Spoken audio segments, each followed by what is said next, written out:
like that 83 right there. Like second.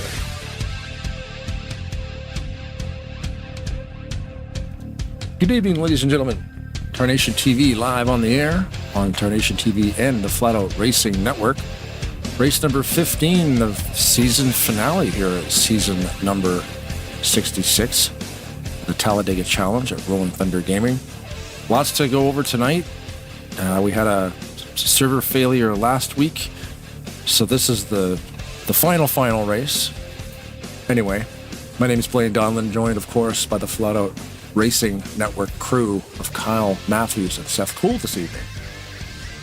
Yeah, we've kind of jumped back in time here, Blaine, because there used to be a time here in the Talladega Challenge Series where it was a one-and-done season finale to determine the championship. They then, in the last few seasons, I guess I should say, they decided that they put a little bit more emphasis on consistency for the championship and made it a two-race final round. But as you said, with the issues that we had last week, administrative decision to have this be the final race, kind of call last week a null and void statistically, and 66 laps going to determine a champion of the final five. So it's kind of like a little bit outside of the norm, I guess, for these guys, Kyle, and the fact that we have one more driver battling for the championship than what they originally planned, plus one less race to determine said champion.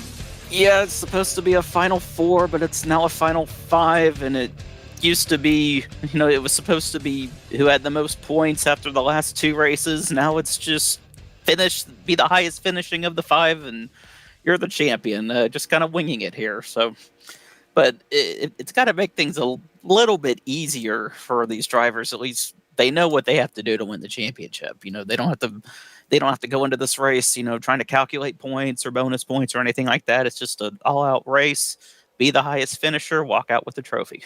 Yeah, obviously, when they ended up moving to the two-race final round, we would see drivers really have some issues or some struggles in the first of those two races and then find themselves firmly behind the eight ball, sometimes in must-win situation to even keep themselves in the conversation for the championship. As you said, tonight, tunnel vision, the four other competitors that you're battling for the championship, and as long as you can just finish ahead of them, you don't even have to win the race tonight. We could end up having our final five. I'll finish us out of the top 20. As long as you're 21st and the other four are 22nd or further back, you win the championship here in season 66 of the Talladega Challenge Series. Those five drivers, to bring everybody up to speed once again, four former champions of this series, including Chuck McClure, Joe DeSpirito, Josh Metallic, and Brian Schilling. Denny Carroll, with his first appearance into the final five, looking to get his first championship of this series, got his first win earlier this season as well. And I'm trying to remember back, I believe that the last driver to win a championship back when they had the format of one race to close out the season in the finale, I want to say it was Chuck McClure. I could be wrong, but we'll have to see if lightning maybe strikes twice for driver number 17. But we cannot forget the fact that there are upwards of 35 X Factors out there. Your fate for the championship is not necessarily in your own hands here tonight. There are 30 plus other drivers that would love to close out this season with a checkered flag, and they are going to race you as hard as they can to do so. You have more to lose than they do. That's the great thing about racing. There's always something to race for everybody. Even if you're not in contention for the championship, that's all right. Go out there, try to win yourself a race, get yourself a trophy. And there's also the battle within the battle here tonight as well. While we'll be covering those five drivers battling for the overall championship, as you say, there's always something for drivers to race for. We've been covering during the course of this season the Bracket Challenge Championship. The finale for that is tonight. Denny Carroll going to pull double duty, trying to fight for an overall championship and the Bracket Challenge Championship. He and Donnie Garrett go head-to-head here tonight. Highest finisher between the 41 and the 77 will claim the championship here in season 66. So a lot that we're going to have to keep an eye on during the course of tonight's race. That's pretty interesting that Denny Carroll could possibly sweep tonight if he's Yeah. if he's able to win the race, win the bracket challenge, win the championship. What a night that would be. So kind of interesting here. We've so far run officially 4 playoff races. 3 of those races have been won by playoff contenders. The only outlier was Richard Martin. We saw him pull off an incredible fuel strategy gamble back in the 3rd playoff race. Last week, obviously not recognized statistically. What do you think for our final 5? Do they defy the odds? Do we see one of our championship hopefuls win this race? Or do you think that we're going to see a non-playoff driver, maybe more specifically a first-time winner on the season, someone that hasn't formally gone to victory lane here in season 66? Man, it really wouldn't surprise me. We get down to the closing stages, and all 5 of our championship contenders are right up there contending for the win as well. But this is a stacked field. I mean, really anybody in the field can win. That's the beauty of restrictor plate racing. And there's a lot of successful drivers in this field that are not in the final 5 that could easily pull off a win. So your guess is as good as mine, honestly. One of those drivers would include the outgoing champion from season 65, Jeremy Jeffries. We saw him get eliminated after the first elimination race back in the round of 12. What about driver mentality here tonight? Because when we came back last week to begin this final round of the playoffs, we had just come off Thanksgiving break. They had a week off, and we ended up seeing some really aggressive racing in the early going, some early yellows. Seemed like everybody, the adrenaline was high. They were ready to get back behind the wheel and get going. Do we see something similar like that here tonight? Or since there's so much hanging in the balance here with just one race to determine it all, do we see maybe a little bit more laid back in the early going where drivers now big picture race realizing, hey, last opportunity to get a checkered flag here in season 66. Last opportunity to get a checkered flag here in 2025. You can't win the race on lap 1, but you can lose on lap 1. Let's rein it in a little bit. Let's try and at least get to the second half before we up the ante. Yeah, I think early on in the race, everybody that's not one of those 5 drivers, that's not one of the 5 drivers racing for the championship, I think everybody's going to be conscious about that. They don't want to do anything that's going to cost somebody a championship. So it wouldn't surprise me if everybody's, at least like you said, during the first half of the race, if they take things a little bit more calm than usual. But who knows? We've been wrong before, so we'll see. That's why we're up here in the booth and not down there putting on the gloves and getting ready to grab the steering wheel. It'll be also interesting to see tonight. We already mentioned that there always seems to be something to race for, no matter whether you are a playoff contender or not. You win here tonight, you lock yourself into the Super Speedway All-Star Race for RTG's upcoming All-Star Race weekend. So a big opportunity there to lock yourself into a field and not have to transfer in through the open. They're about 30 seconds away from gridding up. We'll quickly take you through your starting lineup for tonight's race, highlight where your 5 championship hopefuls will be starting. Terry Bombard draws the long straw tonight. He will start this race from the pole position. Jeremy Jeffries, the defending champion from 1 season ago, will share the front row with him. Chuck McClure, how about this? Rolling off from the 3rd position here tonight. He will be the highest starting of the final 5. Donnie Garrett, who's fighting for the Bracket Challenge Championship, will join him on the outside of row 2. Pat McCarskey, he'll be back in row 3 alongside of another of our final 5. That would be the 24 of Joe DeSpirito. Buckshot, Coach Kelly Causey, he'll be on the inside of row number 4 alongside of another of our final 5, Josh Metallic. Grant Wesley and Ulysses Sandoval will make up the top 10. So 3 of our championship 5 up inside of the top 10 here tonight. Bernie Mobbs, he'll be back in row 6 with Cy Jones. Denny Carroll, battling for both the overall championship and the Bracket Challenge Championship tonight. He'll be back in position 13. Outside of row 7 with him will be Dennis McCarthy. Hank Middleton and Glenn Harris, they're back in row 8. Row 9, Bobby Farrell running a special tribute scheme that we'll highlight later on this evening. He shares row 9 with Greg Palmer. Completing the top 20 will be Randy Waugh, Luigi, and Bob Seminara. Row 11 is going to find Mike Mangialardi and Doug Hulick. Rodney Sullivan's back in row 12 with Jeff Crivello. Row 13, John Godfrey and Greg Lovell. Row 14, going to be Mark Paglia and our own broadcast colleague Michael Norman behind the wheel here tonight. Brian Schilling, he's got a lot of work to do. He is the furthest back of the final 5 here tonight. He's back in row 15 alongside of David Little. Row 16 finds Dante Ricky and Tim Nofsker. Row 17 with Robert Breedlove and Richard Martin, the only non-playoff driver to win during the postseason so far. Keith Bynum, he's back in row 18 with Cody Lamas. Brian Ross and Robert Spring, they make up row 19, and completing your 39-car field here tonight will be Billy Elliser. So there you go. 34 X factors, if you will, that could play a huge part into the outcome of who's going to get crowned the Season 66 Talladega Challenge Series champion.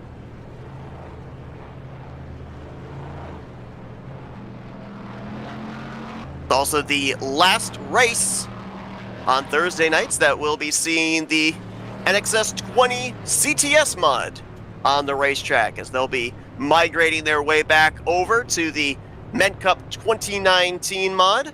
Seen a lot of work by Rodney Sullen showcased in the Rolling Thunder Gaming Facebook page. A lot of throwback schemes that we're going to be seeing during the course of that season. And for everybody that's wondering, got some exciting news. We are going to be covering the upcoming 67th season of the Talladega Challenge Series. The simulcast with Tarnation TV and FRN will return to bring you that brand new season. So looking forward to that. Yes, sir. Let's do it. So I guess before the race started, we got word from Rodney Sullins. By the way, thank you, Rodney, for the sponsorship with He's in cahoots with Redline Performance Motorsports to sponsor all these broadcasts, so that's super cool. Our boy Norman back there causing a ruckus. Anyway, he let us know that we will be doing a silent lap number 16 this evening. Yes. Yeah, That's we ended for up the tragedy that struck Greg Biffle's family and his little crew on the plane there that went down.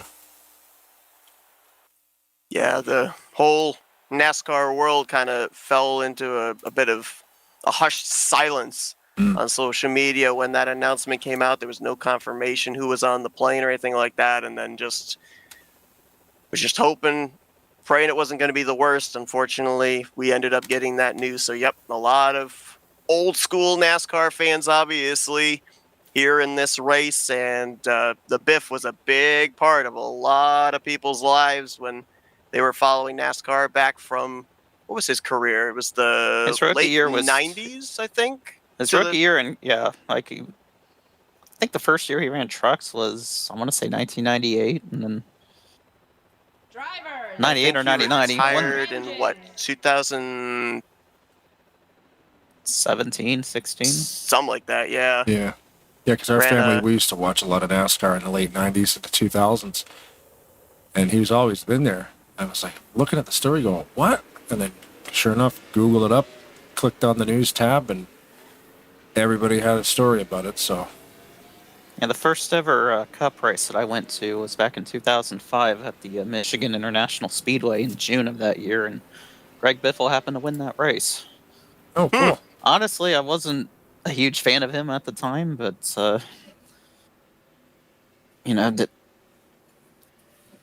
you never want to see, news of what happened today, and I just... Yeah, they were saying there were 7 people, I think, in the plane. Him, his wife, his kids, and then obviously the pilot. Probably just going on a business trip. Well, they actually were on their way down to Sarasota, Florida. They were going to meet up with Garrett Mitchell, Cletus McFarlane. We're going to be at a race that he was going to be participating in. I think it was tomorrow. Oh, damn. Just a really sad story. I mean, exactly 1 week before Christmas, and then an entire family lost in a plane crash. That's just... Yeah, they said they took off and they pretty quickly turned around to bring it back, and obviously that just went straight down. So obviously, as Blaine alluded to, we will be having a silent lap 16 in honor and memory of Greg Biffle and his family. Sure that there were a couple of drivers that thought this evening of maybe scrambling to get a Greg Biffle paint scheme put together. I guarantee you we probably will have a Biff scheme in season 67. I always remember back in the, back during the mid 2000s NASCAR race day, how they'd always make their picks on who they thought was going to win that particular race. John Roberts, notorious, came up with the phrase "stick with the Biff." That's just something I'll never forget about that. And then everybody that watched Back to the Future was like, the Biff? Yeah. Well, here we go, guys. 66 laps to determine the champion of season 66, the Talladega Challenge Series. Great launch there for Jeremy Jeffries on that outside line. Let's see if the inside can pull back alongside of him here through the center of the corner. But, Jeremy Jeffries, as we mentioned, got eliminated in that first round. Not going to be able to defend his championship from a season ago, so he is all caution to the wind tonight. He is full sail ahead. Looks like Jeremy got a little bit too good of a start there. Jumped out ahead right there, way ahead of the car right behind him. The 77 of Donnie Garrett had no drafting help for a little bit there. Garrett leads for the moment. Clear of both lanes off of turn 4. And I was going to say, looks like he's going to lead the first lap, but look at that charge on that top side. Jeremy Jeffries going to snipe it.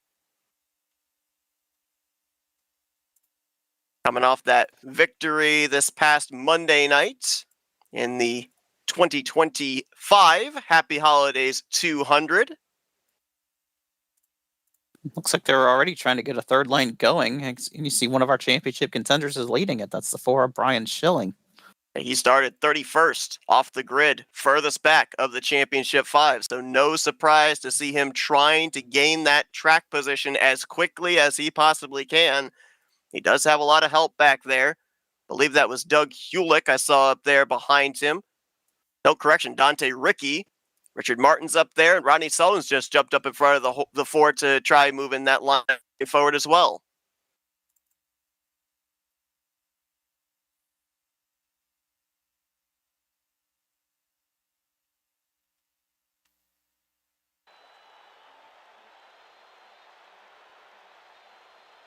We talk about drivers that are still looking for that first win of the season. Got some early candidates right now. Terry started on the pole. To your cars. See Litzy Sandoval back there. He was a multi-time winner last season.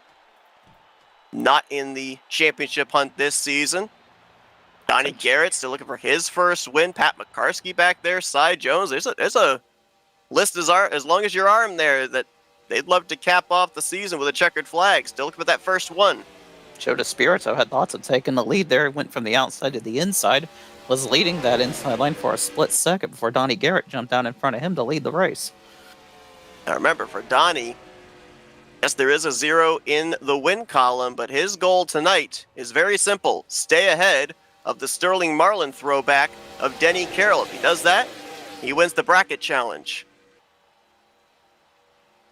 That far outside line, they really made up a lot of ground there in a hurry. You see Kelly Causey now the leader of that line.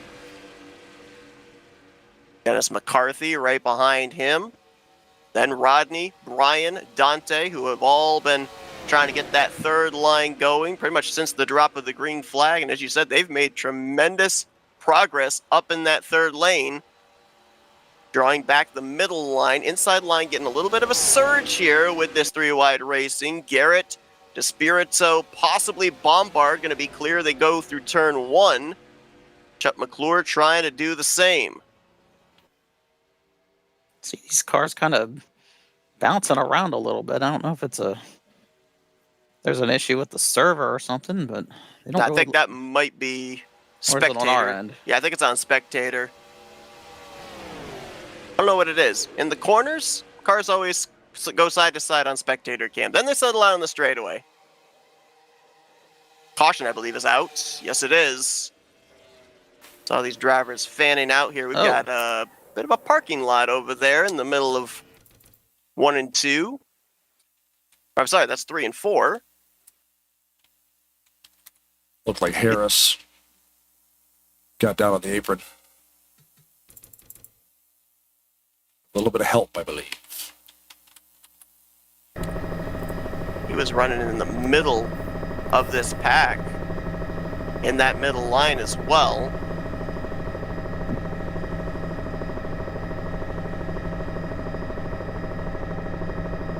Him and the 2-car get together, it looks like. And hard to tell if Hank Middleton thought he was clear to come up, or if he just pushed up on the entry to the corner.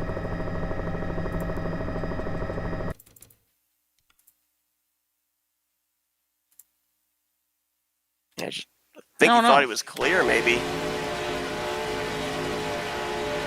Heavy contact there for the 92 of Bobby Farrell. It's a shame because we were going to highlight his race car. The very familiar red and blue STP colors that we formerly saw in the 143 of Bob Dixon. Bobby Farrell running that scheme in tribute to Bob Dixon here tonight. A Bernie Mobbs paint. It's a very nice tribute. Also saw 74 of Robert Spring, the 21 of Randy Waugh. Luigi. Elected up in that wreck. Like the 92 got the worst of it, though, as he's got some pretty significant damage to the back bumper of that car. Have to see if he'll be able to remain up to speed. It's open, just about everybody coming down pit road with the exception of about 3.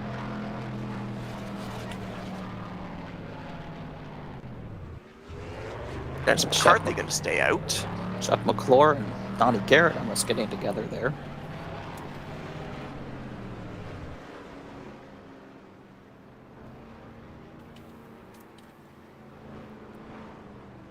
Now, we mentioned about the fact that for the final 5, there's no bonus point for leading a lap, no bonus point for most laps led that comes into play. It's whoever of the 5 finishes the highest here tonight. That's not necessarily the case for everybody else. There are drivers that are still battling for 15th in points, 18th in points, 20th in points, what have you, that tonight they'd like to finish the highest they possibly can. Consider this, at the start of next season, if you are inside of the top 30 in the point standings, you are guaranteed to make, I believe it is, the first 3 races of the season. You're locked in. And there are a lot of drivers hovering just above and just below that cut line, including Cy Jones, Robert Breedlove, Robert Spring, Cody Lamas, and the driver that is leading this lap, Dennis McCarthy. So that is the importance of these bonus points for laps led for those drivers, because they want the guaranteed starts in the first few races of the oncoming new season. Like we said at the beginning of the broadcast, there's always something to race for everybody out there.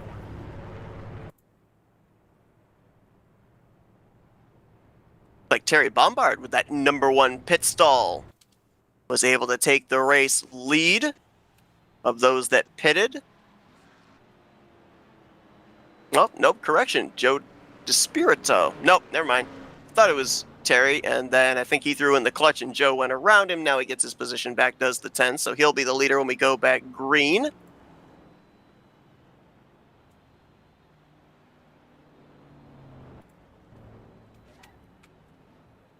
It's like DeSpirito, McClure, Jeffries, and Metallic are going to be the top 5 when we turn them back loose. Oh, well, actually, never mind.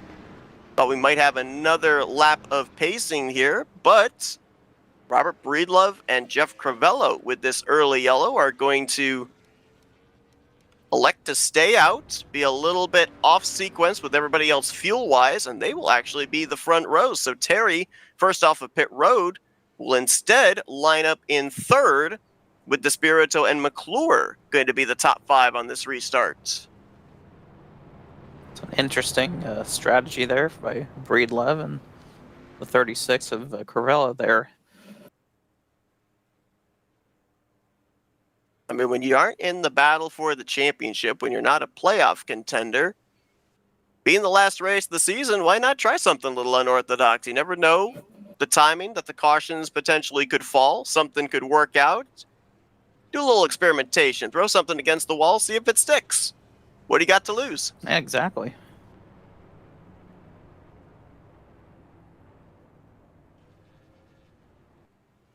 Does the Flatout Racing Network have any big races coming up? Tomorrow we got to do the All-Star race at the Primetime Racing League. Yeah, I was noticing you've got some stuff coming up there, Blaine. No, as far as I'm aware, this is going to be the last broadcast for the 2025 year on FRN. And we've got SMO Gaming Simulations, their New Year's Dash and Bash. The anything goes doubleheader. No cautions, no damage, and pretty much no rules. It's if you want to win, basically just wreck everybody and try to get to the front first. It's pretty cool. It's fun. They do that every year. That just sounds like a recipe for chaos. It is. That's the point. It's a fun race. It also sounds like therapy. Yeah. You got some pent-up frustration? Yep. Show up and race there. The Dash and Bash. And there's 2 races that they do. I think it's 100 laps in the first race. There's short tracks, too. So sounds like it might be a cause for therapy. I mean, that's... That's January 4th, that one. So good start by Crivello.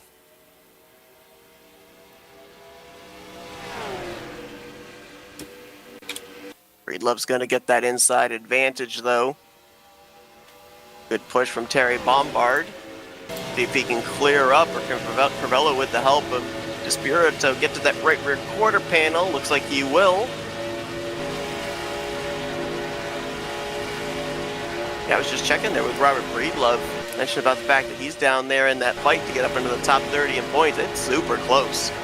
Right now, Robert Spring is the cut line driver coming this evening. 30th in points. Breedlove was only 2 above the cut line. Cody Lamas -1. Dennis McCarthy -2. So you got 4 drivers right there, separated by only 4 points. So that's going to be a fun battle to watch here this evening as well. So you can get those final locked-in spots on owner points into next season.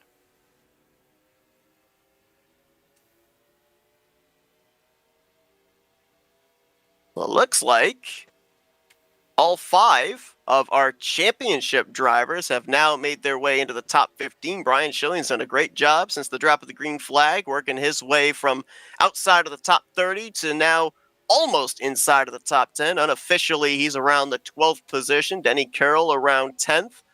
Metallic right now roughly in the 7th position, with McLaurin 6th, Despirito in 3rd. So they're all up here in the same vicinity. That always seems to be the way it works out in these super speedway races. Whoever you're battling, you're usually going to find them in that area of the pack. Whether it be for the championship or for the bracket championship. I mean, that's...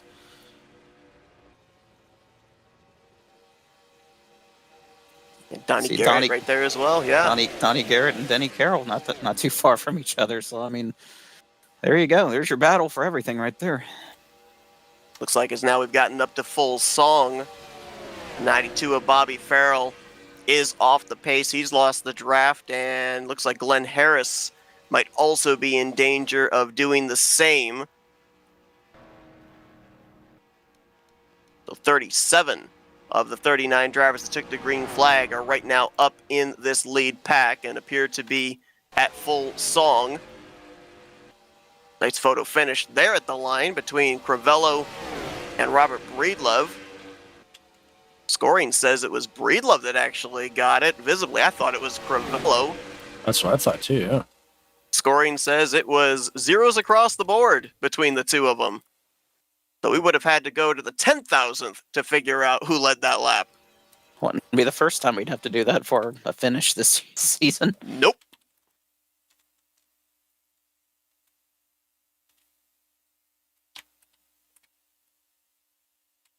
Three wide towards the back of the pack. Saw Cy Jones in the middle there.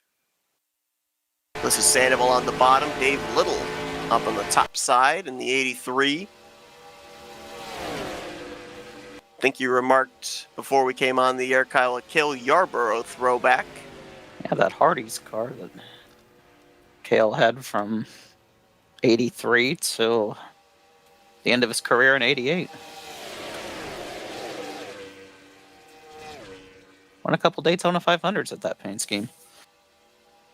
Right behind him, you got Hank Middleton in the 2 car, running the Champions car, I guess you could say, from this season. Jesse Love, the 2025 Xfinity Series champion. I'm going to have such a difficult time next season calling it the O'Reilly Auto Parts Series. I had a tough enough time when they went to Xfinity not calling it the Nationwide Series. I'm still trying not to call it the Bush series. I mean, it's like, What do they say? Call it whatever you want. Just don't call it late for dinner. yeah, right. there you go. Lap number 14. We're getting up there. Lap number 16 here in the next couple.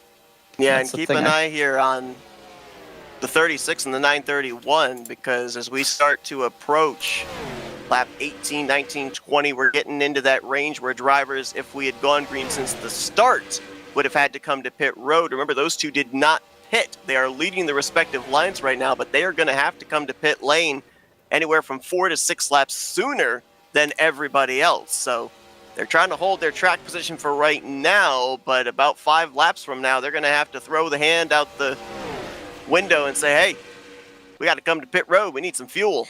That could be a stressful situation, being at the very front of the field, needing to pit. Third line back there starting to Oh, form. the Woo! Spirit's way to the bottom. Big move there by the Exalta Chevrolet as he'll try and take the lead from Jeff Crivello. Grant Wesley way up the track as he'll pick up Brian Schilling. They're going to tow that third line with Doug Hewlick and company, and Bernie Mobbs will move up there as well. A lot of slicing and dicing.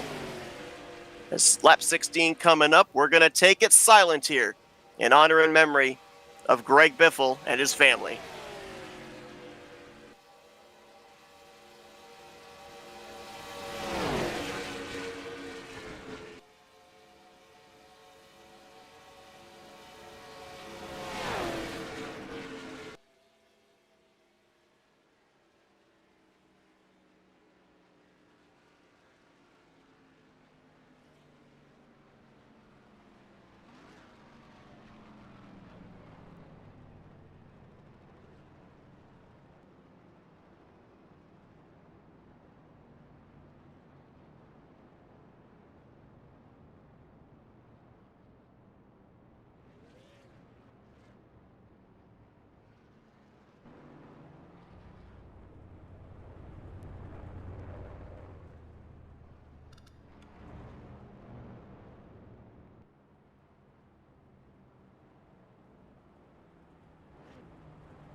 It looks like this silent lap's going to end under yellow as Joe DeSpirito brings the field down pit road.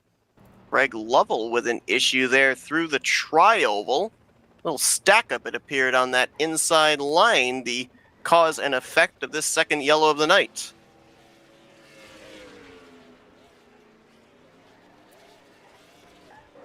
Now that looked to have happened like right when we started the silent lap. I mean, horrible time for our caution right there, but let's take a look at.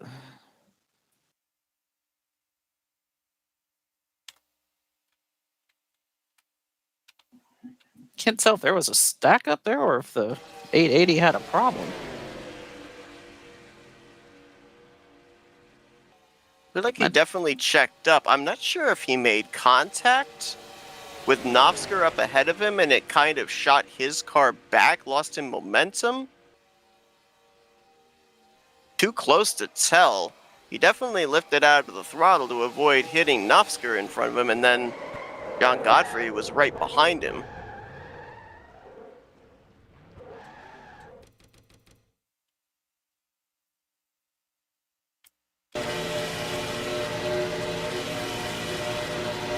On board right now at the 880. Yeah, he definitely made contact with Tim Noster in front of him there. Not sure where the stack up started, but Like, fortunately, we got away with only really 3 cars involved and very minimal contact at that, with Lovell, Godfrey, and then a minor tap there afterwards by Robert Spring.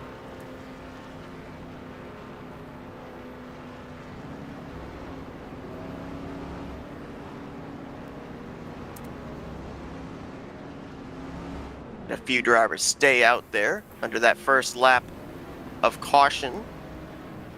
Joe DeSpirito came down the leader, left the leader, so he will get us back under green. We might see the lights go out actually on the pace car this time by, because we don't have anybody a lap down, and there you go. Pit road only open twice.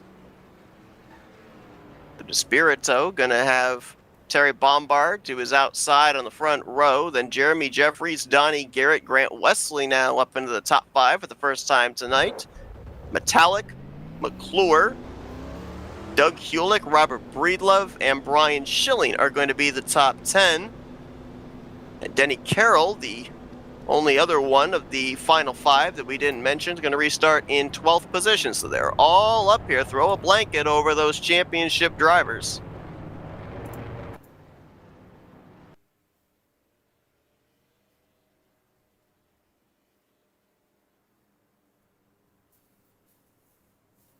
So what do you think about the change of mod back to the Monster Energy mod? Probably a good call, eh? That's a tried, tested, true favorite.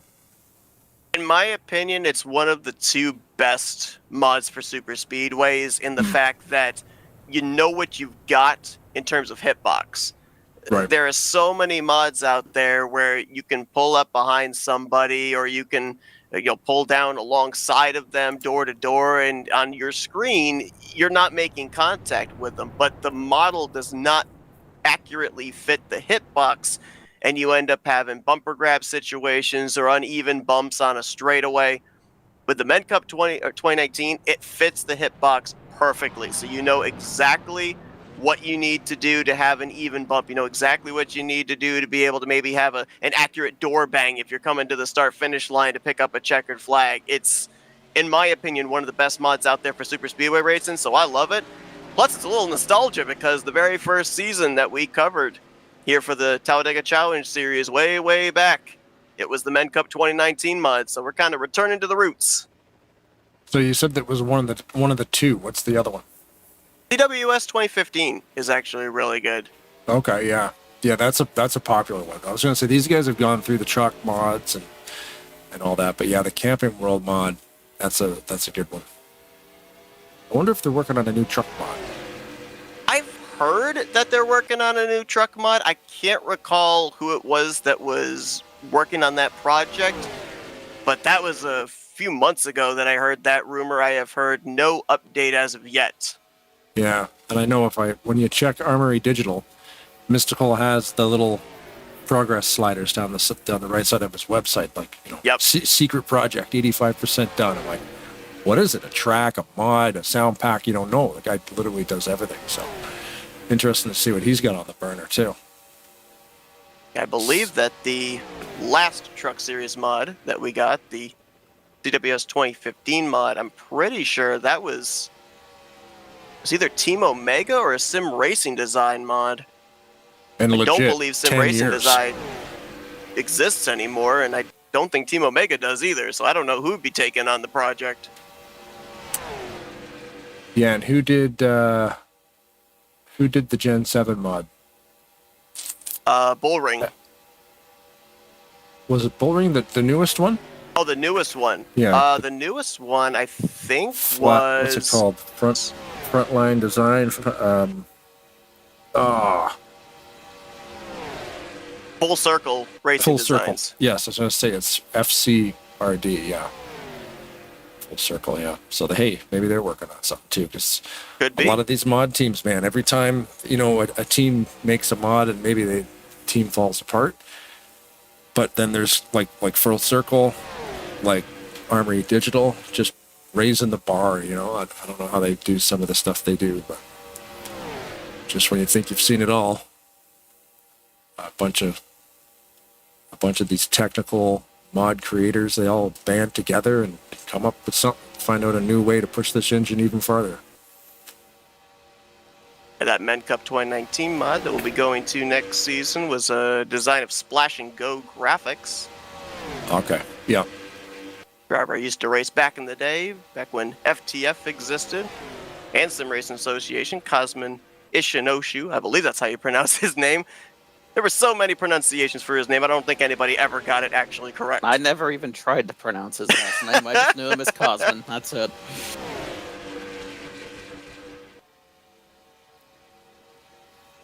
Yeah, Brian Schilling back up on that third line again. You mentioned about the truck mod that they used to have here. Remember him running a blue and yellow Square D truck. And he always, whenever we took the green, whether it was for a start or a restart, you could always count on Brian Schilling to be up there in that third line, whether it was leading it or just trying to organize something. Doing that again here tonight, as he has been high, wide, and handsome pretty much every lap of this race, just trying to gain track position, get up here to the front. When we talked to him a couple of weeks ago, when he picked up that victory to advance his way here into the final 5 out of the round of 8, he said it was nice to win a race where he was able to be full throttle, playing defense rather than having to rely on clutching and saving fuel. Looks like he is trying to do that exact same thing here tonight. Full go for that Kodak throwback paint scheme. That was a dominating victory he had, too. Talking about that race, I forget how many laps he led exactly, but I think it was like 3/4 of the race or something. Yeah. Like he was out front. I don't think anybody ever passed him like under green flag conditions. I think the only time he lost the lead was during pit stops. Well, the third line just fell apart. Josh Metallic and Doug Hewlick all by their lonesome up there, and that's one of our final 5 drivers there in Metallic going backwards. They were about 7 strong up there, and they all migrated back down. Not Another sure one of if our- that didn't... Sorry, Kyle, go ahead. I was just going to say another one of our final 5 competitors is out front right now. The first of those drivers to lead tonight, that being the 24 Joe DeSpirito. I know there's no bonus. I know they don't get any bonus points for leading a lap tonight, but that's got to be, I don't know, maybe some sort of psychological game that they could be playing with each other. I mean, they see one of the championship contenders out front. Hey, if the goal is to finish ahead of your competition, there's no higher position to be than first. So you know where they all are. Mm-hmm. See Chuck McClure, another one right there, running in the 4th position. Denny Carroll, 2 cars behind him. So right now you've got 3 of the championship 5 up inside of the top 6. Both Josh Metallic and Brian Schilling, after not being able to get that third line going, have faded back. Schilling's just inside of the top 15. Metallic is trying to stay inside of the top 20. Scoring had him 24th last time by. And I noticed when that third line was coming around out of the tri-oval, about a lap prior to it evaporating, there was a big shove, a big chain bump that took place, and Metallic got a little sideways. I'm not sure if maybe that little loss of momentum might have been the difference maker that ended up breaking that second and third line apart and dropping those 2 championship hopefuls outside of the top 10, top 15 right now.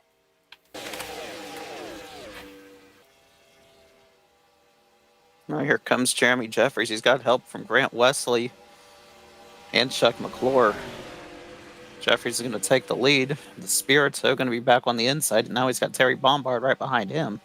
A couple of XFM teammates working together there, in Jeffries and Wesley. Neither battling for the championship now. Jeremy eliminated in the first round. Grant eliminated in the last elimination race.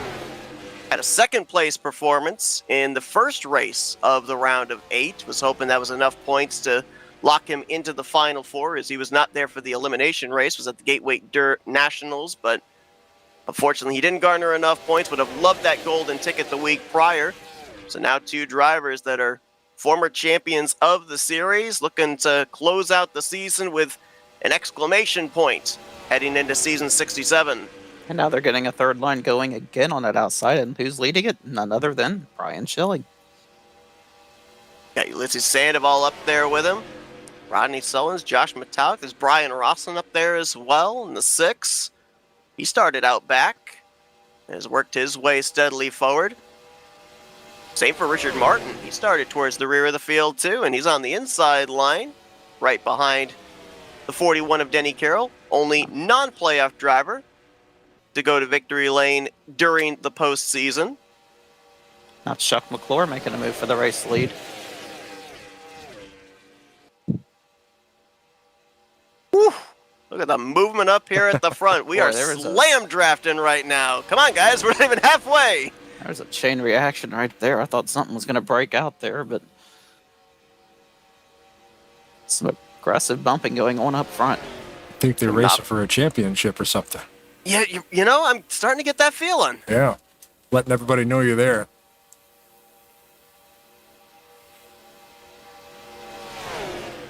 Tim Nofsker's now made his way up here, third on that outside line. We saw him back during that second caution.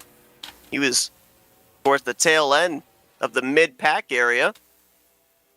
Now has made his way up forward, pushing Grant Wesley and Jeremy Jeffries on that top side. Ooh, Dante Ricky with his hands full there with a bump from Donnie Garrett. Almost went up into the driver's side door of that nationwide throwback of Nosker.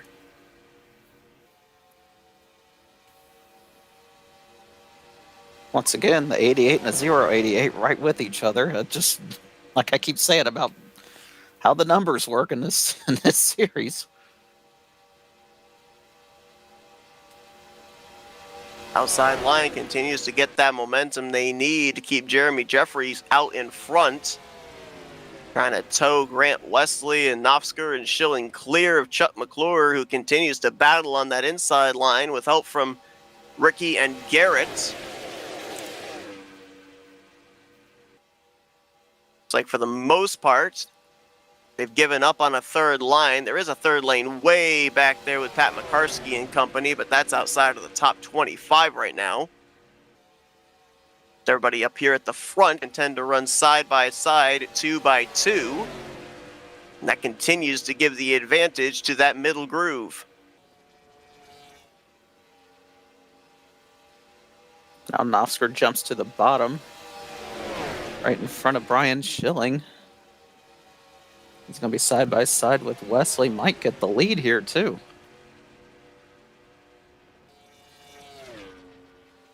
Yeah, with Nofsker and Schilling jumping down in front of Chuck McClure, that now has Schilling leading the championship standings over Chuck.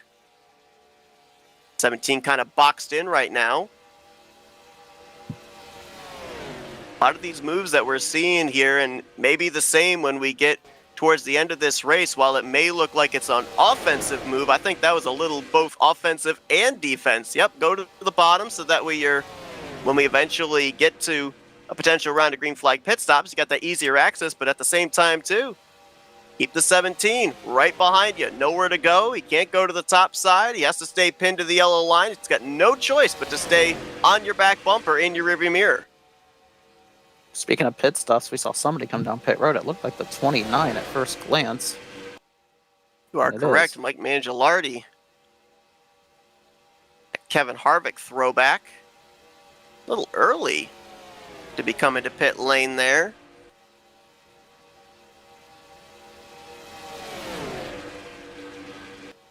So as we documented last week, our measuring stick of when drivers were going to be coming to pit road was always Bob Dixon. He'd come to pit road a lap or two prior. And I mentioned that there were a few drivers I noticed adopting that same strategy, like Mangialardi and Robert Spring.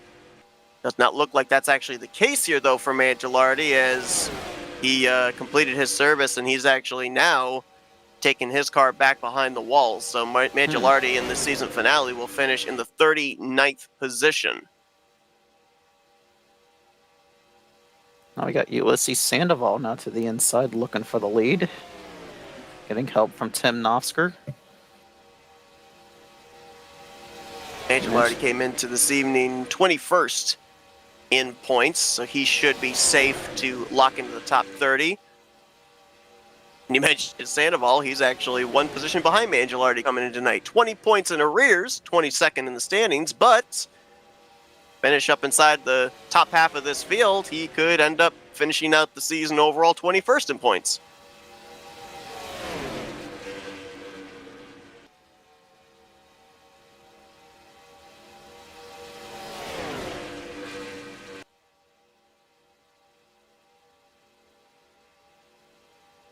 I believe we went back green at the completion of 18 onto 19. So we're looking roughly about 3 to 4 laps from now. These drivers have it to come to pit lane, and not only during the playoffs, but even down the home stretch, the second half of the regular season, how many times did we see playoff opportunities both rise and fall due to pit road itself, whether it was mistakes by the drivers speeding or mistakes by others maybe making contact or spinning or bumping somebody. I mean, that has got to be in the back of the mind of all 5 of these championship drivers. You're not only relying on doing everything perfectly in terms of execution on pit road here, but you are relying on everybody else around you as well. As if making a green flag pit stop wasn't stressful enough as it is. Yeah. Thing week in and week out, sometimes it's flawless every time. Other times there's mistakes made, and Bob Dixon had a great strategy. Get in there a couple laps before everybody else, and you might just dodge the tornado. And see, this is the stress, too, of it being a one-race finale. You go back to the system that they have in place originally with 2 races in the final round. You make a pit road mistake in the first race of that round, then you at least know where you stand if there is any mathematical possibility to come back the next week and still have a shot at the championship. Here tonight, you make a mistake, you're pretty much done. You're going to have to rely on a lot of things to go your way to get back in contention. As here we go. Oh, Jeremy!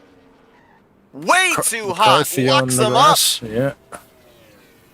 There's a lot wider of pit cars road, coming and they still want to use the grass. A lot of cars on pit road this first time out. For the playoff drivers, I see the 41 of Denny Carroll and the 77 of Donnie Garrett, so the 2 drivers battling for the bracket challenge, all coming down on the same lap. Looks like Denny might be the only one of the championship drivers, so the championship 5 that pit. The other 4 all staying out and all in close proximity there. 2nd, 3rd, 5th, and 6th right now, and I think they're all pitting together this time by. Yep.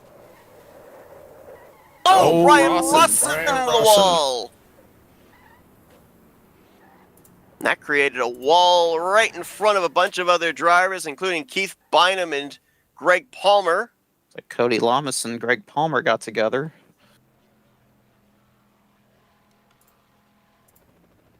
Gonna have to see if these drivers got those cars woed down. There were a lot of smoking tires on both of those groups coming to pit road. What were we just talking about? The pressure everybody's feeling making a green flag pit stop? I mean, they're gonna have to make one more pit stop between now and the finish of the race, but this probably had all the pressure of the money pit stop. And they're gonna have to do it again if we continue to trend green.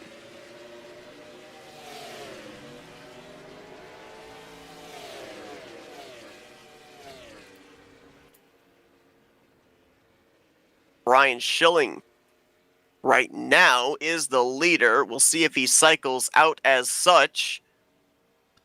As a bunch of drivers just came off of pit lane, Grant Wesley is the driver up to speed, leading a group of 5, flanked by Ulysses Sandoval. Like Dante Ricky, Donnie Garrett, Denny Carroll in that group. And they're going to have a full head of steam on the inside line. This should propel Grant to the race lead here by the time they get to turn 1. Pat McCarskey has retired.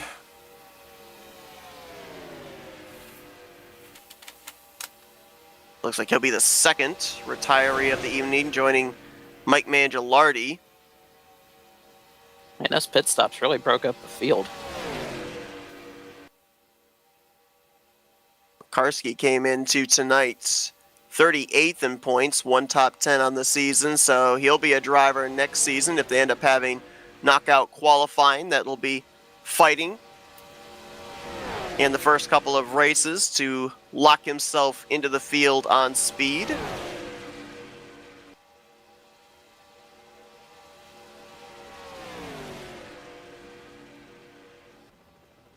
Got about a dozen or so cars in this lead draft. We got a second pack. Much bigger second pack behind them. That's currently being led by the 21 of Randy Waugh. Luigi. Got Robert Breedlove there, Billy Elliser. We haven't talked much about Michael Norman tonight. I've been keeping an eye on him. I've noticed they've been really hanging him out of the draft a lot. I've seen he's been running in the middle, and I've noticed a lot of times he hasn't had a lot of people behind him in the middle here lately. So, but he's in 15th. He's in this second pack, which means that he was able to hot pit. That's not the Michael Norman we know. Two things we know. Michael Norman, Joshua Mercurio cannot hot pit. So who is this in the 998? Well, he's doing a solid job so far. This is, I believe, the third time he's ran in this series. I know he ran a couple of races. I think it was last season. Yep. When we weren't able to broadcast. And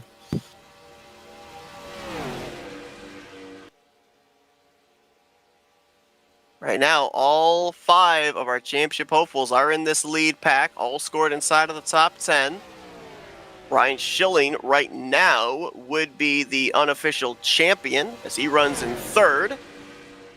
Joe DeSpirito just a couple of cars behind in 5th. Chuck McClure 7th. Josh Metallic right now in 9th with Denny Carroll in 10th. 11 drivers in this lead pack. Just checking the speeds of this pack in relation to that second pack back there. It's fairly even. Not much advantage to one pack or the other. Yeah, they've been sitting around 3-second gap on that second pack. Hasn't really changed much.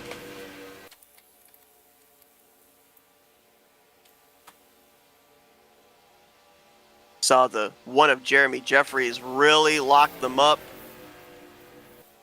and spun out into the grass. He's all by his lonesome now in the 34th position.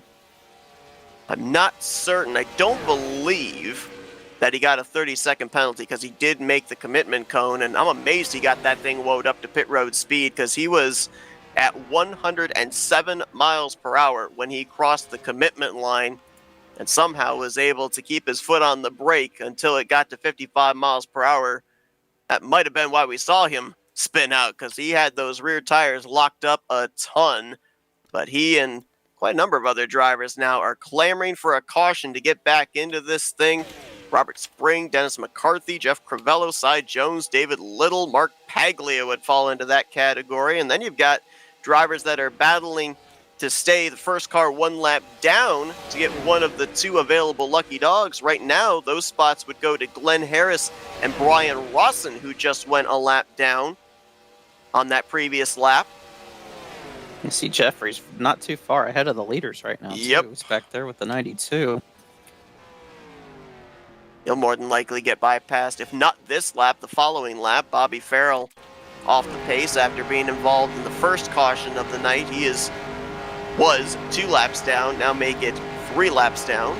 Jeffries has nobody to draft with either. They're going to easily catch him right now. That is a helpless feeling right there.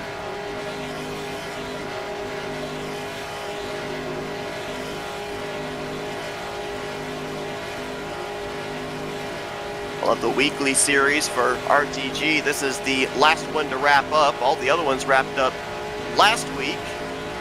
Grant Wesley taking the championship on Monday nights in the Bare Bones Racing Series. Doug Cady brought home the Challenger Championship.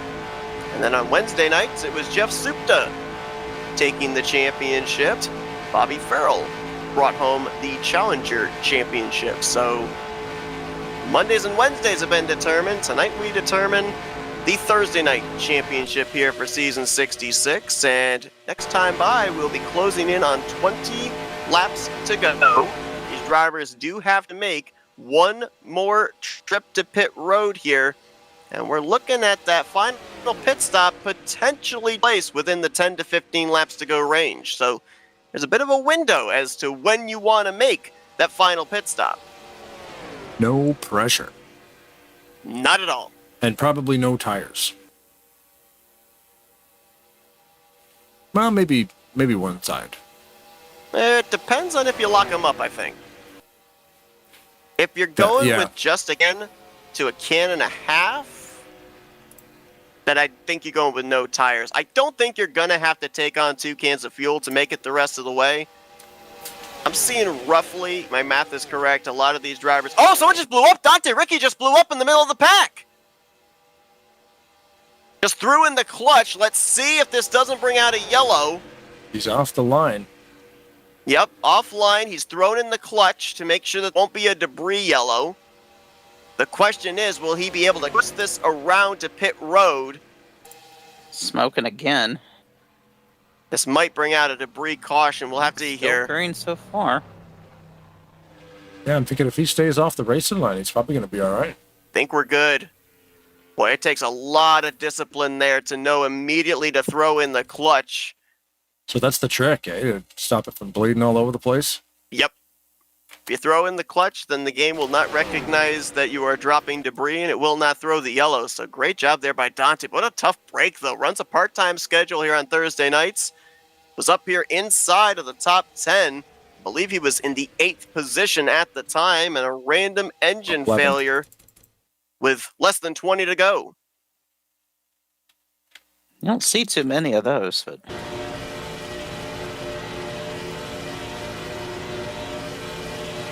I've had that happen to me a couple of times. It's a real deflated feeling. Great move though, for him to get out of that quick. That's crazy. Really Yeah. good. Not only to have the wherewithal to be able to get down and out of the way, because he could have easily had a stack up there. He had cars behind him, but then as stated, threw in the clutch. Make sure that we continue to run this race under green. I think maybe one of the biggest heartbreaks I've ever seen in a random blow-up. We did a broadcast on a Saturday evening. It was a series that ran 2 races during the course of a night. And Rodney Sullins, first race from 3rd place, second race from the lead, had a random blow-up on both nights. I think we were on both broadcasting races. that. Crazy. We were talking about pit strategy when it comes down to tires. We forget that also the pit crew can make mistakes. So if you just opt out of no tires at all, then they can't make a tire mistake. Well, we talked about that incredible veteran move there to make sure that this race remained under green, but a tough break for Dante Ricky, and I believe we've actually got him dialed up. Dante, you got us? Hi, Seth. Hi, Blaine. Oh, man. Good evening. What a way to spend this race. I mean, we were having a good run. Great pit stop. Worked well with Ulysses and Grant and just got hung out. And I don't know. I hope something changes next season with the Men Cups. I feel like that it's real hard to work with you in the draft. It's a tough thing out here. But we had a lot of fun. The 84 car was fast.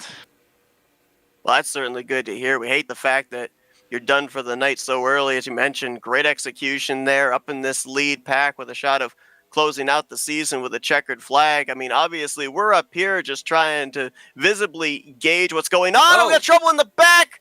Robert Breedlove's going around. He collects Bernie Mobbs. Bob Seminara got a piece, and that's going to bring out the yellow that a lot of drivers needed. Or is it? I believe we're still green. How? We are still green. Wow. Wow. We had a car turned up into the outside wall. We've seen incidents off turn 2 where drivers spin down below the yellow line, doesn't bring out a yellow. That was not the case here, so I don't know how we are still under green flag conditions. Yeah, really. Especially considering where this happened. It happened in front of a dozen cars. Breedlove and Mobs, they have gotten rolling again here, but They were in that second pack. I don't know how much that's going to affect that second pack trying to run down this lead group here. well, they've lost numbers. They were a pack of about 7 or 8. Now they're down to 5. It's crazy because even Mobs skirted across the track and then came back. Weird. 2 cars obstructing other cars and stay green. I think everybody and their mother thought that brought the caution out, but As we stand to green, I'll ask you again here, Dante. I'll try and get the full question out this time. Obviously, you were up there. You were battling with those 5 drivers that are battling for the championship. Since the drop of the green flag, were you able to get a read of what the intensity level is here for those drivers? Did it seem like they were maybe a little bit more laid back and then the intensity picked up as the race went on? Or was it full go, did it seem, for everybody when the green flag came out here? High intensity, guys. I mean, right from the beginning, if you're not paying attention, staying focused, you got to make those lane changes quickly and fast. And if you're not in here every week, it's just way harder to do it. Real quick, though, 84 car was a rocket. It was one of the best I've had. And I just wish we could have made it to the finish. But, hey, we got next season. I plan to run a few more races. I want to say thank you to all my friends and family. And I'm very sad about Greg Biffle's situation. Rest in peace to him, his family, and everyone affected. He was a good man. I joined him on a podcast 1.5 years ago. And I pray for everyone involved. But guys, keep up the good work here, and we'll see you next season. Well, we appreciate it, Dante. Thanks for taking the time to talk with us. We hate the fact that you're out this early, but hey, maybe some better luck coming your way here in the upcoming 67th season. Thanks, Seth. Thanks, Blake. Thanks, Michael, for helping me out there in the pits. Good luck. Thanks, Dante. Dante, unfortunately, going to be finishing 36th here tonight. He is one of 4 drivers that are so far not going to reach the conclusion. We ended up having, I believe, on the same lap that he had the engine failure, Brian Rawson brought his machine to pit lane and made the left-hand turn to the garage area. So he'll finish 37th. Pat McCarsky and Mike Mangialardi also out of the race here tonight. well, we're closing in on that 10 to go mark. Talked about that's probably when the window's going to open here for this final round of pit stops.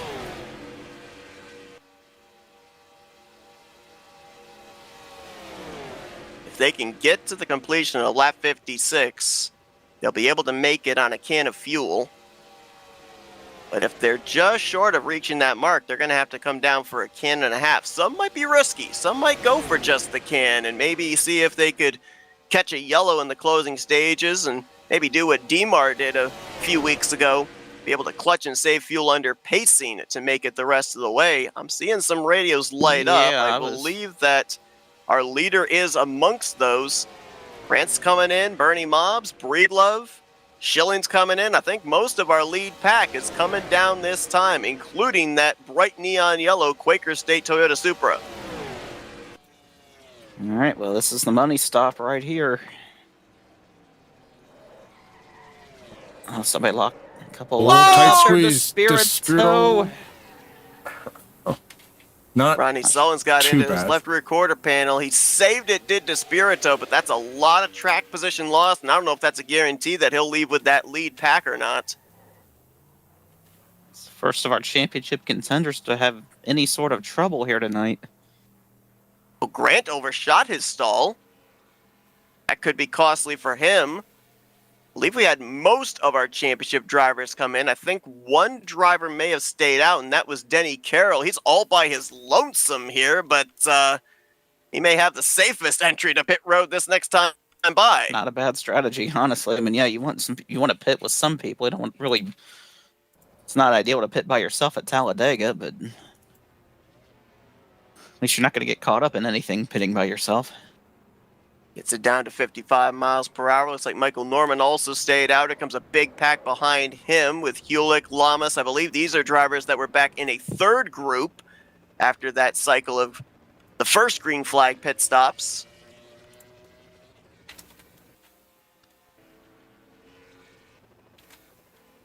Brian Schilling looks like He got off of pit road first of the drivers of that first group, and one driver that is not with him is Grant Wesley. That overshooting his pit stall, having to back up, looks like it has cost him an opportunity, at least at this point, of winning this race.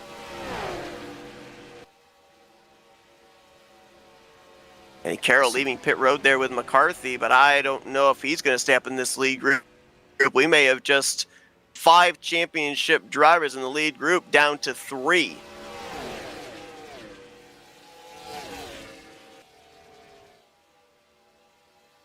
Jeff Crivello just retired out of the race. Mark Paglia, black flag for speeding on pit road. We'll be seeing the 28 making his way back down pit lane here momentarily. It's got to be an awkward feeling for Ulysses Sandoval. He is surrounded by championship contenders right now. And right now for Donnie Garrett, in a good spot. Currently in the 5th position. Long ways ahead of Denny Carroll, who right now is in the 2nd pack. Blanked by Black flag. Gordon Carroll. Carr out front. Denny Oh. Carroll with a black flag? Yep, that Boy. just came over. You're right. Oh, wow. And he pit by himself. Had nobody behind him, nobody in front of him, had maybe the easiest opportunity of making sure he got that car woed down and maybe just try to get a little too much. I almost wonder, with the fact that everybody came to pit road and he was by his lonesome, he felt that he had to go that little extra bit to make up time, knowing that his outlap with nobody around him was going to be slightly slower than all the other championship drivers that came down in one big pack.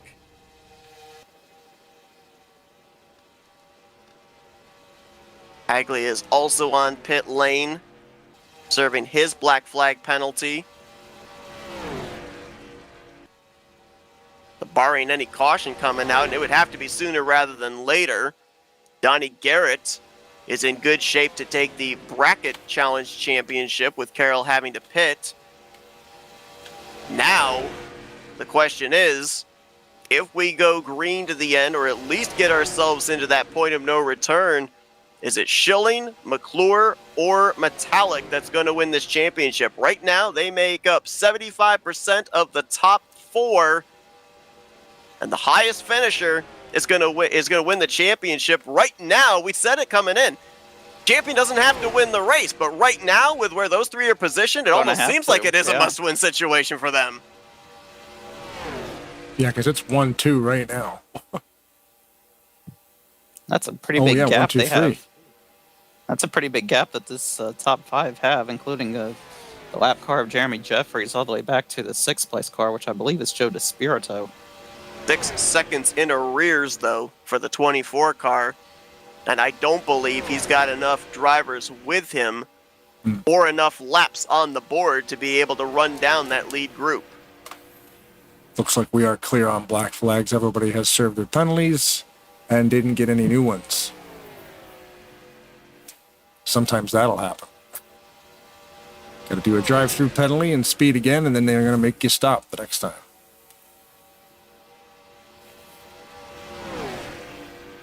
We haven't put a whole lot of What's going emphasis on on down laps there? led here tonight, as obviously, as we mentioned, it's not really going to play into the championship. Oh, Smoke Cody Lamas off Lamas? the pace. yeah.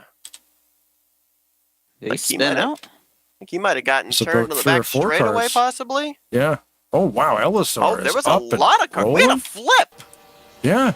Billy Ellisor. Elliser in the 26 went up and over. Well, what? Same thing. That Wow, the line got out of shape, and wow, he got into that inside wall. I don't know what Like happened Cody there. may have given an uneven bump to Kelly Causey as they were moving low. It sends the 0-0 up into Elliser, and Elliser caught air. Now this is kind of what we were talking about back with the Robert Breedlove incident prior to that round of green flag pit stops. All this took place down below the yellow line. Granted, there's a flip, so you would certainly think a caution would come out for that, but that's all down below the yellow line. The incident we saw with the 931 and a couple of other drivers, that was up on the racing surface. So the fact that that didn't bring out a yellow is shocking. This one here, I mean, I guess it kind of makes sense, but you wouldn't expect a super speedway that an airborne race car would still keep us under green flag conditions. As Metallic trying to make a move up there for the lead, we are now in the point of no return. Lap 62 has been complete. Next flag is going to end this race because we do have lap machines. Yeah, hard to believe that you can stand the car up on the headlights and drag it about 100 yards and hit the wall, and there's no yellow flag. But A hot dog wrapper lands on the racing surface. That'll bring the caution out. yeah, I think Ulysses might want to give out his PayPal right now in chat. See who wants to pay him the big bucks to help push them to this win. Because right now, he and Donnie Garrett, they're kind of the X factors. You could also throw out Jeremy Jeffries back there as well, lap machine. I mean, Schilling, McClure, Metallic, they know they've got to finish ahead of each other in order to win this championship. And you're going to need allies. You're going to need friends to do it. Out of 39 drivers that started this race, only 5 of them can win, and 3 of them are in the top 4. Ulysses, it's like you said, he's that wild card right now. Who's he going to help? Ulysses is probably thinking, you know what? You know? Ulysses is probably thinking, you guys can race for the championship all you want. Let me win this race, and you guys can... Get this. And the problem is, it's going up against 2 of the best blockers in the business, and Schilling and McClure. They just got under Schilling. McClure's going to take the lead here, coming to 2 to go. McClure had both eyes out the windshield. They've just now transferred to the rearview mirror. Yeah. There was a lot of movement going on there with Ulysses in the mix, and they just drove right around Schilling. 2 laps to go. Can we make it back to the white's going to be the question. How long can you wait if you're Metallic or Schilling? Ulysses looking high on McClure. Ooh, little contact. Here comes Josh down to the bottom. Wow, I'm surprised Metallic didn't go with Ulysses right there. Push him by McClure. Got some traffic up ahead here. Denny Carroll, Richard Martin. Where are they going to go as the leaders come up on them? They're going to move to the middle groove here, yield the bottom to the race leaders. And it looks like, hold your breath for a couple extra 100 feet here, looks like we are going to get back to the start-finish line. Championship going to be decided here in the final 2.66 miles of the season. How wide can Chuck McClure make that car? You know, we're about to find out. You're going to see him. And if Metallic makes a move, does Donnie go with him? Here we go. Wow. Looking high. Ulysses is going with Metallic on the outside. Jeremy Jeffrey there as well. Gonna be a big shove coming. And Metallic get to the right rear is going to be the question here through the triangle. Oh, Sandoval got out of shape. He's up into the wall. That's going to hurt that line, and I think McClure may have it now. He's got both lanes cleared through the tri-oval. And Chuck McClure pick up the championship as he'll win tonight's finale. Great race. Add another championship to his resume. He claims the title in season 66. And Metallic and Schilling were right there. Aggressive. Congratulations. Did the yellow crosses the line P1 to take the overall championship. Donnie Garrett crosses the line second to take the bracket challenge championship. I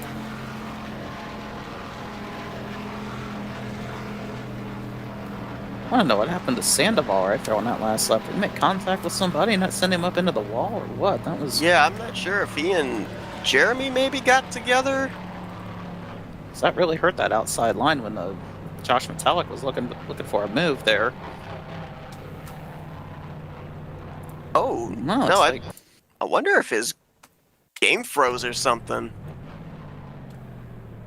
But that just killed the momentum that Metallic needed on that outside line. I'm not 100% certain that Metallic could have made that outside line work off of 4. He needed to be further up alongside of Donnie Garrett, I think, to have a shot at McClure's right rear quarter panel. But you said, Kyle, as soon as they lost numbers, that was pretty much all she wrote. And then McClure basically just had to keep it pinned down to the inside line to make sure nobody was able to get by him to pick up this win and this championship. A love how we end up precursoring finales and saying you don't have to win the championship, and almost invariably they end up doing both. Oh, and Robert Breedlove, that was quite the congratulatory hit there. Look at the car. It was mint condition. Oh, well. We had a 4-way tie. He blew it up. It's on for fire most right wins now. on the season. 2 wins apiece between McClure, DeSpirito, Sullins, and Wesley coming into tonight. Chuck will stand alone in that statistic with his 3rd win on the season and take the championship as well. We'll be talking with him as well as the bracket challenge champion Donnie Garrett. Brian Schilling closing out the podium. We'll be talking with those 3 drivers here in just a moment. 5 drivers came into tonight hoping to win this title. 4 of them will finish inside of the top 5 with Metallic and DeSpirito in 4th and 5th.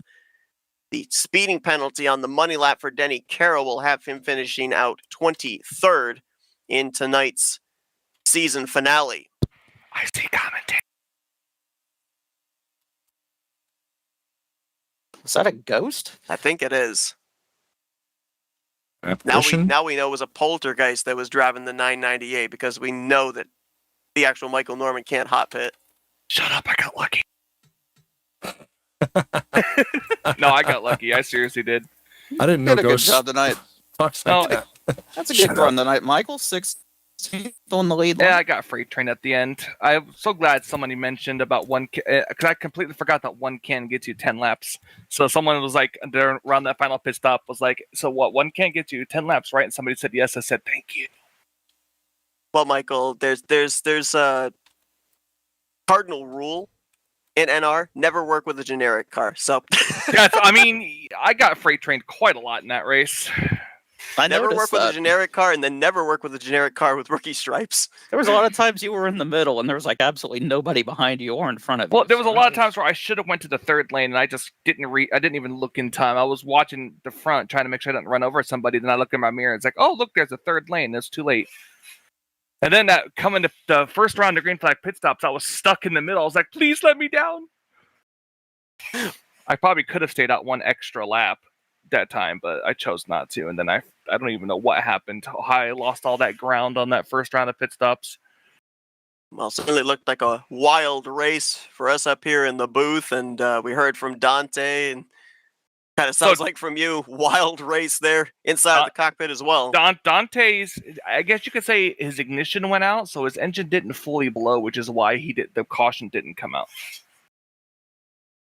We saw a couple of things here tonight that didn't bring out a yellow that we're still kind of scratching our heads about, but it led to a thrilling finish. Yeah, it did, and the Robert Breedlove thing with the second round was just us coming off the corner, then them deciding to kind of cut low, and I was trying to follow them, and I had just gotten to the back bumper because they were telling me to push, and I just got into the back bumper, and I guess it pushed him into Breedlove and turned Breedlove up into the wall. Yeah, we're still trying to figure out how that one didn't bring out a yellow, but yeah, I was upset about that too. race still manages to end under green. We saw a thrilling finish tonight. Let's see if we can dial up our podium finishers on the evening. Let's see if we can get a hold of the driver that went to victory lane a couple of weeks ago. Going to end up 2nd in the championship standings. Let's get a hold of Brian Schilling. Hey, Brian, it's the guys up here in the broadcast booth. You got a copy? Yep. Wow. We're up here trying to speculate, trying to figure out what the strategy is of all the drivers here tonight. And it kind of seemed like priority number 1 in the second half of this race was be at the front, stay at the front, so that way you know where all the rest of the competition is at. You managed to be out in front here tonight for a good portion of this race towards the close. Not able to quite throw that block on the 17, but with the way you guys were racing, was there no give up? Was there still a scenario you saw where you could maybe still work your way back up here to the front, take this championship? Yeah, definitely. When you get 3 or 4 guys all branching out trying to pass each other, sometimes you get that run. But I kind of knew I was a sitting duck. I seen them getting real restless behind me, and I knew they wanted to get Chuck away from me, us apart. So I was able to make the one block. I wasn't comfortable with trying to come down on the second one, and usually it's like you get away with one block, but the second one usually is a wreck. So I'd rather have a good clean finish instead of wrecking everybody with ill-advised block. Now, obviously, we documented what happened last week. It made this final round now a one-race finale rather than a two-race final round. Was there a difference in pressure coming into tonight as one of the championship 5 that maybe you wouldn't have had a sense of had we had this as a two-race round? Not necessarily. And I've been in this position a few times, but I knew if things trended the way they did last race, the top 5 were all going to kind of finish near each other, so it was still going to be run up front. We end up talking a lot of times with drivers, especially during the playoffs and specifically during the elimination races. There always seems to be a sense of co-opetition for a certain point of time. There are allies, there are teammates that work with each other, and then there gets to be a point where everybody's of the understanding, okay, now all bets are off, it's every man for himself. I'm in this scenario to get into the next round, you're in this scenario, we can't necessarily work together. It looked like here tonight, a lot of you Championship 5 were kind of working together in the packs that you were in, came down to pit road together, came out in the same pack again. At one point, we ended up seeing all 5 of you inside of that lead group, inside of the top 10 before we got to the money stop. Where was kind of the understanding cut line here of, hey, we've worked together this far, but now there's a championship on the line. Only one of us can win this thing. Oh, yeah. Anything, 5-10 to go. I even told Chuck, I'm like, we get 2 to go and you need to cover a move. You need to do it. We've me and him have worked well together over the years. 9 seasons ago, I actually went back and watched that replay from season 57 where he literally was basically pushing my car the entire way around the track. So I'm ecstatic to see him get it. And be able to give him a hand winning it, because it was one of those I definitely owed him for that. A great season for you. We mentioned the trip that you had to Victory Lane a couple of weeks ago. Going to finish up, I believe, unofficially second in the overall standings. What does this do for confidence, motivation going into season 67, along with the fact that we're moving back over to the Med Cup 2019 mod for the brand new season? Well, it's good to get the monkey off my back. I don't think I made the Final Four last season, and I've kind of had a couple off seasons per se, so it feels good. As much as you want to win the championship, I'm still happy. I'm happy to be here. We've lost so many people this year. It's really taken a toll on me, and just it's really changed my outlook with things. Would I love to win? Yes, but I just love being here, and racing and being able to enjoy it, and because the people we've lost, and they're not here anymore. So instead of getting mad and upset, it's more I'm trying to just enjoy things a lot more. Well, certainly understand that outlook for sure. Brian, a great run for you here tonight to close out the season. Looks like the points are in officially. You do lock up second in the championship standings here for season 66. We'll now give you the opportunity here for some thank you sponsors and shout outs to close out season 66. All right. Thank you, Rodney Solons, Paints. And I know one of the previous sponsors here too, Bob Dixon, who is, we all know, is no longer with us. It sucks. Cancer sucks. Just say that right at the get-go. We've lost him. We lost Wiley. We've lost Bones. Some other of my friends, they've lost friends of people, ones they've raced with this year. even the the NASCAR community drivers that we've grown up watching are gone this year. It sucks. And thank you to the admins. Thank you guys for the broadcasts. They're always great to watch. Also, congratulations to Chuck on the championship. Congratulations to Donnie on the bracket series championship. Big help these last few races. Good to see him get that title. Well earned. And just thank you everybody for coming out. That's Brian Schilling. He's going to bring it home. Third place here tonight in the finale, second in the championship standings. Congratulations on a great run here tonight, and best of luck with this momentum going into the brand new season 67 as you look to add another championship to your resume. Thank you.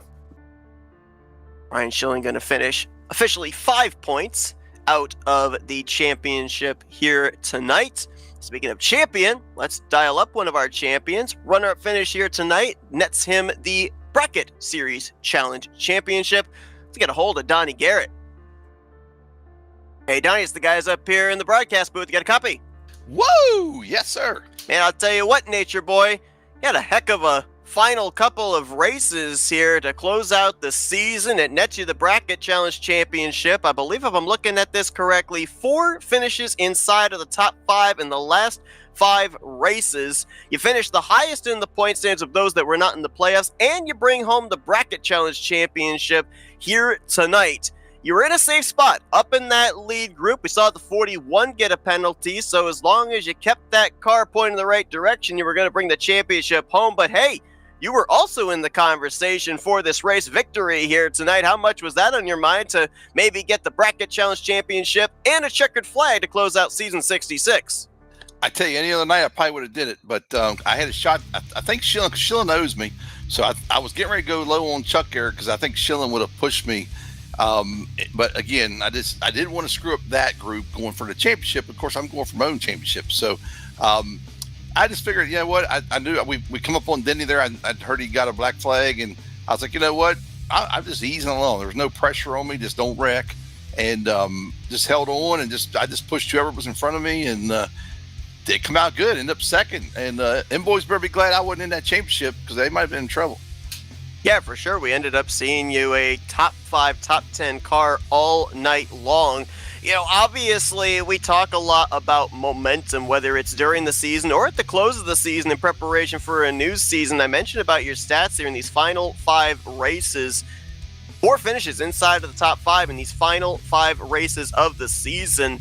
You mentioned about those guys maybe being worried if you were in the championship battle here this season. What about next season? Is the momentum going to continue, do you think, starting into season 67? And we might be talking about you going for that overall championship, not just the Bracket Challenge Championship. I think so. I mean, what happened this year was I had some connection issues early in the season, and I'd be up in 3rd, 4th place and lose connection, and I did that 4 weeks, and I'd come back and I'd end up 25th, 30th.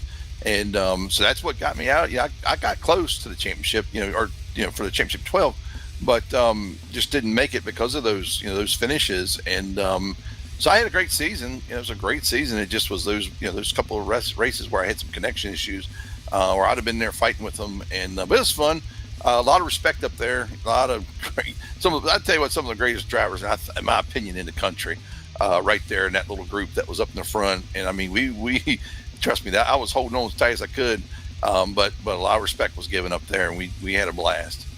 It was interesting. We mentioned the term tonight, X factors. There were going to be 35 drivers that took the green flag that weren't battling for a championship. We had the 5 battling for the overall championship, yourself and Denny battling for the Bracket Series championship.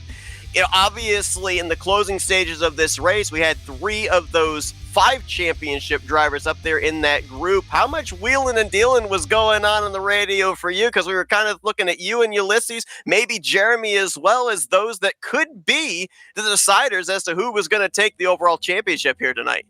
Well, I just like I said, I just didn't want to wreck. I knew Denny had problems, and I knew I had him covered. But my thing was just don't wreck. And Josh, I don't know if you watched on the when he was doing it, but Josh kept trying to go, and I'm like, not yet, because I was tight on fuel. I actually was a little tight on fuel there, and I took a can. It called for a can and a half, and I took a can because I was right on. I actually ran out of gas coming down the backstretch after the race, but I didn't want him to go because I was going to go up there and push him. But I didn't want to get up there and get on the outside and use more fuel because I was tight, and so I said, just wait, and then finally once we just all start mixing it up, like I say, man, we were all over the place, but a lot of respect given up there, and I wasn't going to do anything to mess up anybody, and just want to finish. I want to finish straight.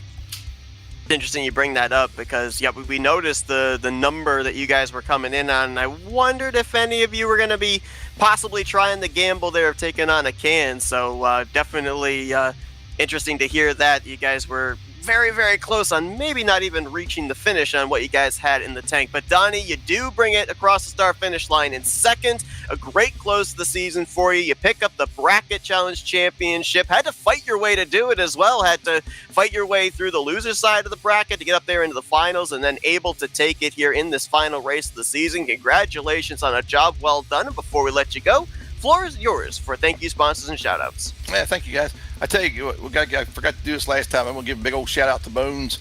He's probably watching tonight, and we miss that old guy. I got to give a shout out to my painter. I tell you what, he put some extra slick on that car because it was slick tonight, and that's Rodney Sullivan's and Rodney Sullivan's paints. Got to congratulate Chuck on that championship, and I got to give a shout out to my sister who's watching tonight, Pootie, and got to give a shout out to Pootie and my brother-in-law, Big Head Tony.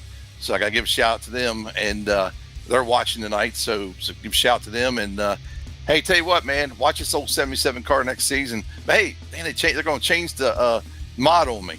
So I don't know what'll happen. I have to relearn that mod and everything. But yeah, like I say, just you watch out for the old 77 next year. The old guy might get this thing done. Well, we will definitely be keeping an eye on that 77 for sure. Donnie, congratulations on picking up the Bracket Challenge Championship here in Season 66. A solid runner-up finish to close out the season. Best of luck to you in Season 67. You got it, buddy. Woo! Donnie Garrett bringing that number 77 Chevrolet home in P2. He takes the Bracket Challenge Championship. Let's dial up the driver that wins the overall championship here tonight, after he gets his third win of the season to boot. Let's get a hold of Chuck McClure down in Victory Lane. Hey, Chuck, it's the guys up here in the broadcast booth. You got a copy? Hey, guys, how you doing? Well, man, first off, heart rate check. How's the pulse right now? Have you had time to calm down? Actually, no, I have not. It's still beating out my chest. Man, I mean, what a race here tonight. We've seen it so many times, whether it's the battle for the championship, the battle for an elimination spot during the playoffs, or even in the regular season finale for those final few spots to be a part of the postseason. The championship battles, the points battles, whoever you're battling, you always seem to be in the same vicinity with them. We saw that during the course of the night. The championship 5 all up inside of the top 10 after the first round of pit stops. 3 of you inside of the top 4 in the closing stages of this race. Talk me through the strategy, the prior planning, and the execution to not only be able to make the move for the win, but know what moves you needed to do to keep those other championship hopefuls in your rearview mirror. Well, keep your friends close, your enemies closer, and it turned out tonight that they were both. I really had my eye on the 4 and the 39. The 4 and I worked good together, but I knew the 39 was going to make a move on us, and I would probably push the 4 until the last lap, and we had a deal. All bets are off. But wow, I got him a little bit earlier than I wanted to, and I got lucky enough to hold on because the 39 and the 4 were coming. Well, we saw you open up the season with a victory to lock yourself in. You then would go on a few weeks later to get your second win of the season, which all but confirmed you were going to battle for the championship. Bit of a winless streak since then, but the consistency was definitely there. You bookend the season with victories, but I'm going to ask you the same question that I asked Brian.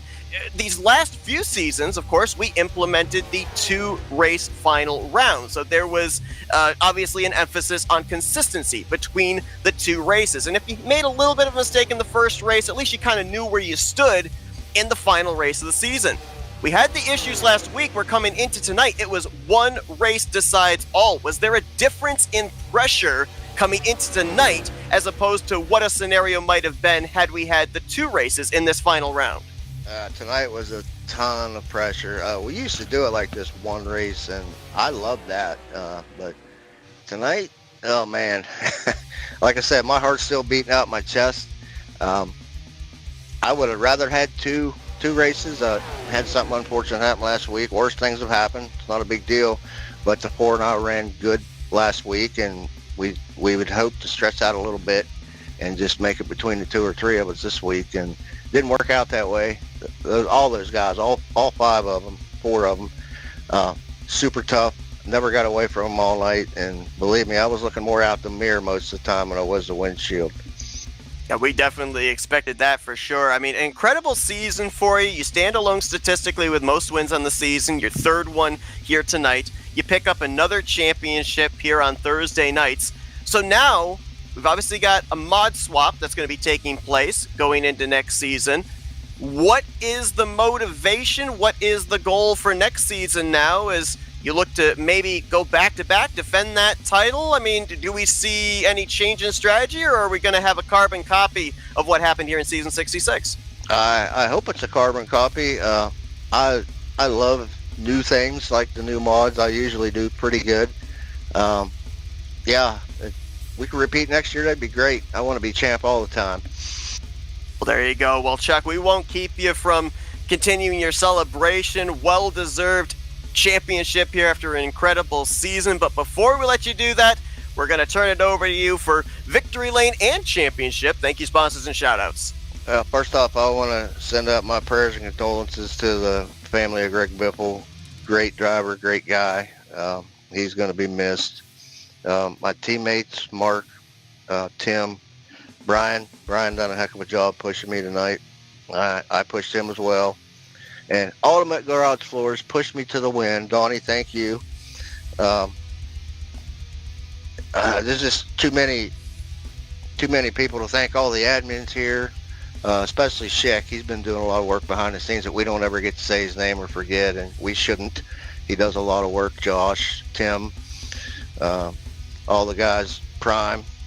We're missing Bones really bad. Speaking of that, there's too many numbers on the infield, and we hope that we don't add to that ever, especially next season. And Rodney for painting it really, really fast, beautiful car for me. Well, Chuck, congratulations on the job well done here tonight. Go and enjoy your championship. We look forward to seeing you defend that title in the upcoming 67th season. Moving over to that Men Cup 2019 mod. Enjoy your victory and your championship here tonight. Appreciate it, guys. Have a good Christmas.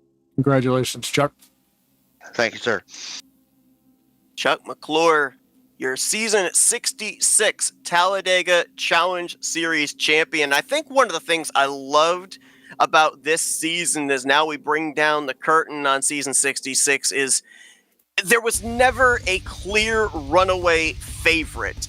Everyone seemed at some point during the course of the season to find a moment of inconsistency that they had to overcome. I mean, you look at McClure's numbers. Yes, he has the 3 victories, but in the span of 15 races, well, 14 technically, 6 finishes inside of the top 5. So that's less than half finishes inside of the top 5, and only 9 finishes inside of the top 10. But those victories were at key moments for him to not only lock himself into the playoffs, but then the consistent finishes that maybe we take for granted. An 11th, a 12th, a 13th place finish. It may not seem like much on paper when we look week to week, but when you put it all together, even those finishes inside the top 15, inside the top 20, they absolutely account for something. And there was so much parity in this season. 8 different drivers went to victory lane. It's going to be really interesting to see as we kind of go back to Old Faithful, the Men Cup 2019, if we end up having the exact same type of a scenario here where it's going to be very difficult for drivers to establish that sense of consistency to call themselves championship in season 67. It is very difficult to be consistent when it comes to super speedway racing. So, like you said, if you can, come out of there with a 11th or a 12th or 14th, 15th, especially in a race where it looks like you're going to finish maybe 25th or on back, if you can find a way to recover, for a top 15, I mean, that plays a big part in the points. So, the unpredictability of super speedway racing makes it very difficult to be consistent. One thing that's going to be really interesting as well, mentioned about, the intensity that we ended up seeing last week when they only had 1 week off during the Thanksgiving break. We're going to have a few weeks off here before we eventually drop the green flag on season 67. With that off week, with those few off weeks, gotta wonder just exactly how itching are these guys going to be to get behind the wheel here and kick off that brand new season. That season opener may be a banger. Oh yeah, and one way or the other, it definitely could be. But I'm sure a lot of these guys, they partake in other leagues out there. So I mean, I don't think rust is going to be a big issue for these guys. No, absolutely cars not. ready though, right? Different mod. They got to get new cars ready. Yes, sir.